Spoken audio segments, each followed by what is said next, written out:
everyone. Welcome to Artist Talk. I'm your host, Juliana Ferrero, and today I'm talking with three of the talented employees of the city of Pompano Beach. They're featuring their work in the new exhibition, Creative Pompano. They are Laura Atria, Jackie Barrett, and Karen Sant.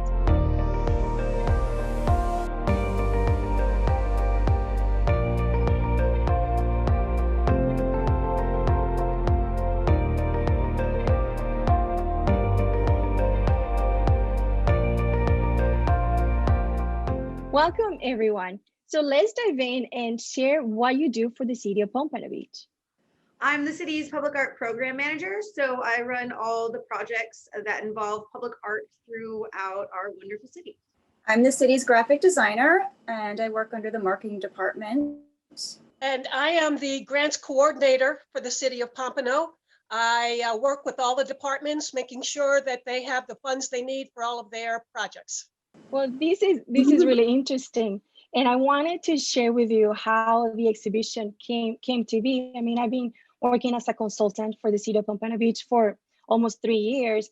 And at every meeting, I will find out that one of the employees had an incredible talent on the side. So, I proposed the idea, why don't we do an exhibition about the employees, what talents do they have? And this one is focused on the visual arts. So for my next question, I would like to ask each one of you, if you could share with us about or the inspiration or anything that you want to say about a particular piece that is in the exhibition. One of my pieces is called Till St. Dymphna Kicks Us Out. It is an oil on wood board. I actually got inspired from a Conor Oberst song. He's from a band called Bright Eyes, if anyone heard of them from, I guess, the 90s or early 2000s. And I really like the vibrato in his voice. And the music video just features a lot of people at a bar. And I took a free shot of one of the people drinking, and I thought it would be really beautiful to paint. So it was really fun to do my impasto type style while mixing it with a type of realism, and it was just really inspiring. I also mix on the fly, so mixing on the wood board I find gets a nice texture and tonality that I don't always get on canvases. And for that painting, Laura, I'm not familiar with the song, but when I look at that painting, there's a lot of melancholy in that. Like, do you know what the song, can you share us for all of us that may not know about the song, like what were you going for in the painting, and does it match the feeling of the song? I definitely think it does. The dark Prussian blues definitely bring up that melancholy feeling. The video is filmed in a dark bar, and it basically talks about not having anywhere to go and how he always goes to this bar and that's where his friends are. And I kind of like Cheers, I guess. And so it just shows different groups of people throughout the night meeting each other and drinking. And it just kind of does a video like on a circle film. And there's actually a lot of other images that I want to capture and paint from that particular video. But this was the one that really stuck out to me. And Jackie, how about you? Which piece would you like to share with us?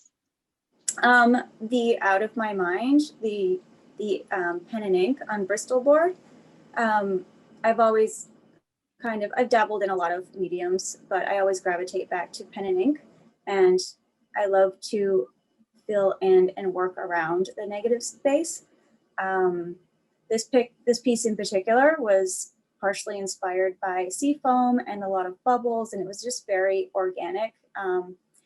And it's out of my mind because it's like literally just I go with no direction, and I just kind of like hyper focus in one area and just kind of let it organically kind of grow from there without taking too many steps back.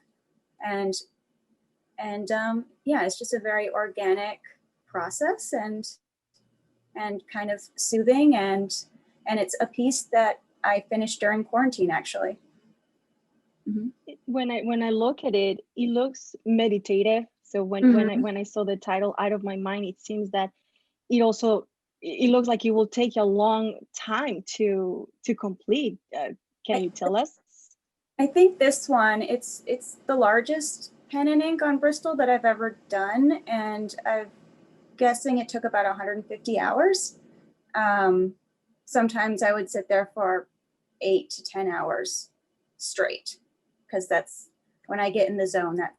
That's how I am. So I get super hyper focused and like in the zone. Super dedicated, super dedicated. And Karen, I know that you work in the photographic field. So which photograph do you want to share with us? Hey, yes, thank you. This is actually one of my favorite pieces that I've taken. It's called Contemplation, and it's simply for Italian women that I came across when I was visiting a castle in Italy, and they just happened to be sitting next to this gorgeous stone wall. They weren't doing anything in particular, and I just thought it was such a relaxed feeling. Each of them has a different expression on their face, and it just made me think. I was wondering, what are they thinking about? Is it just anything in particular? And I just thought it was really beautiful to show these four women just completely natural without them knowing that I was taking the picture. What I really like about your photograph is that even though they are together, each one is in her own activity or her own thought. So they are sharing the same space, but there's no conversation, there's no interaction. They're comfortably quiet, enjoying the silence or whatever thought process are going. So it's rich in that sense, that photo. Yes, I love that too. I mean, even in today with social distancing, it looked like they're almost exactly the same, space apart from each other. They're comfortable with each other, and they're just kind of in their own little worlds. Wow. Well, thank you so much. And thank you all for submitting for this call. I know that all of you are very busy. And my next question is, how do you balance your busy work life for the city of Pompano Beach with your creative work? How do you balance this two, being an artist and a worker? Well, for me, I think I'm very lucky because everything I do revolves around art, from public art to the city, working with contracts and running programs and working with other artists, to at home in my studio and getting to create. I also do a lot of murals. I recently, during Joe Biden's campaign trail, I was commissioned by President Joe Biden and his campaign to paint about 3 murals for him. I also have many murals all over Florida, including one at Port Everglades. Laura, when I met you, you were also working with other public arts from other cities. Are you still also balancing that in addition for being an artist and the city of Pompano Beach? So I also work with the city of Coral Springs. I'm their public art program manager and administrator.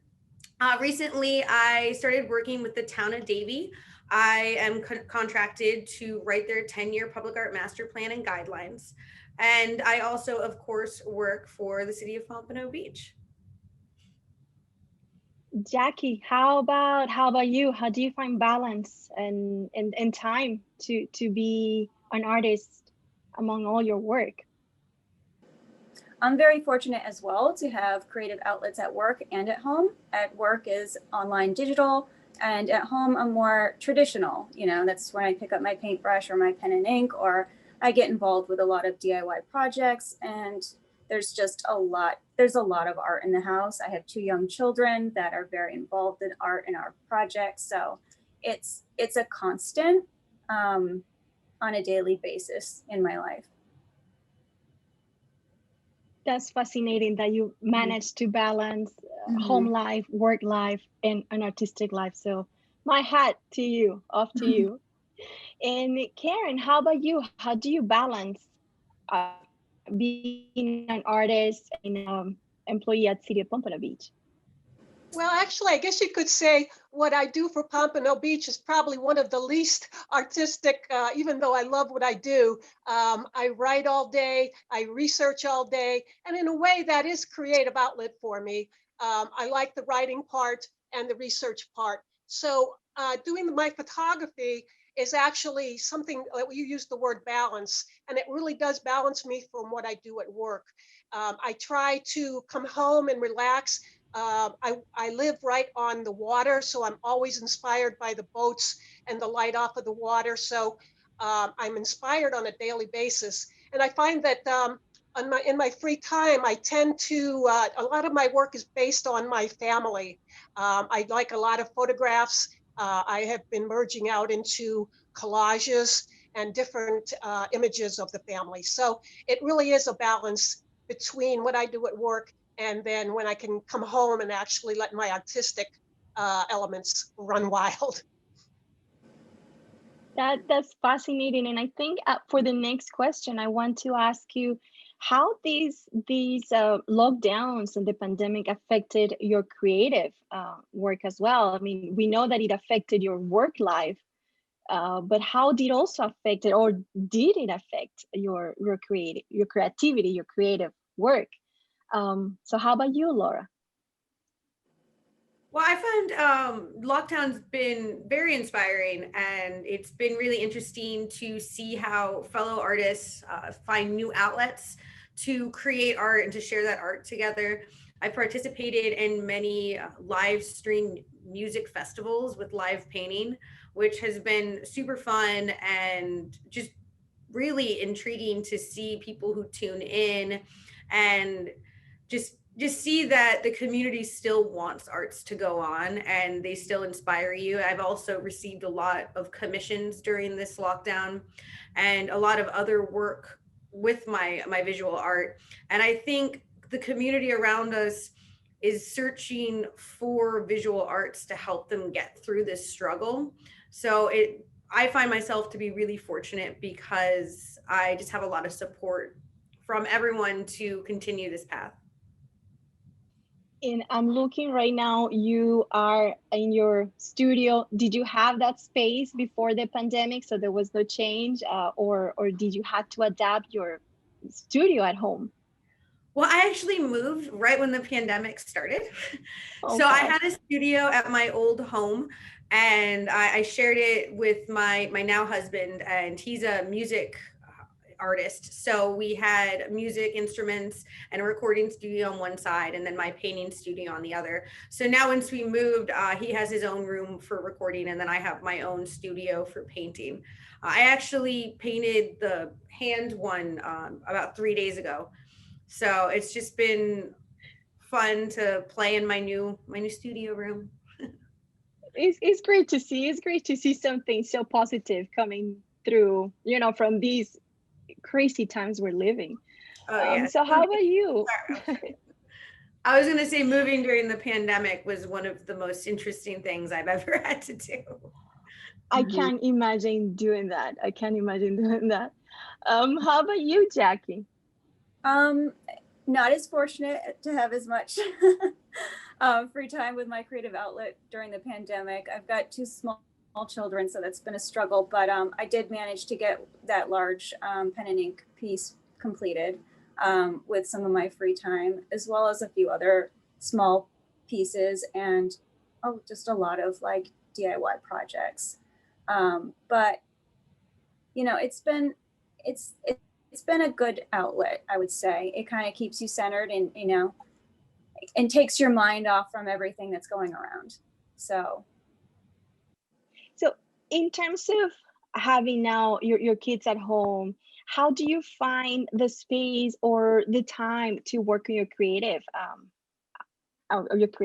work? I think it's important to carve out some me time so I can have that creative outlet to keep that healthy balance, And that's exactly what I've been doing, and it does help. Wonderful. And how about you, Karen? Has these crazy times we're living changed your creative creative work in any way? I definitely think so. I have found that I am really going in different directions now. And some of them are simple, but all of them are so creative. I mean, it sounds kind of a cliche, but during the pandemic, I got into baking, which I find is extremely creative. creative. I actually got into working with yarn. I've been knitting, and all of my family and friends want these blankets that I've been making. I actually was in a craft show where I sold 9 of my blankets. And to me, you know, even things like, oh, I know, it's just baking and yarn. And my next, hopefully, project, I just got some colored pencils, and I'd actually like to start seeing what I can do with those. I also have a canvas, just kind of trying something completely new. Well, this is fascinating because I would love to make this creative Pompano exhibition something that we present regularly, maybe every 2 or 3 years, to give, you know, artists a chance to create new works. So I'm expecting a lot of different media, mixed media, and I'm looking forward to your entries, Karen, for the Oh, next good. time. Thank you. I know it's a challenge. I'm looking forward to it also. Wonderful. So I think that this concludes our introduction into these 3 phenomenally talented creative artists that also work for the city of Pompano Beach. Thank you everyone for tuning in today, and thank yous goes to Laura, Jackie, and Karen for joining me today. Bye.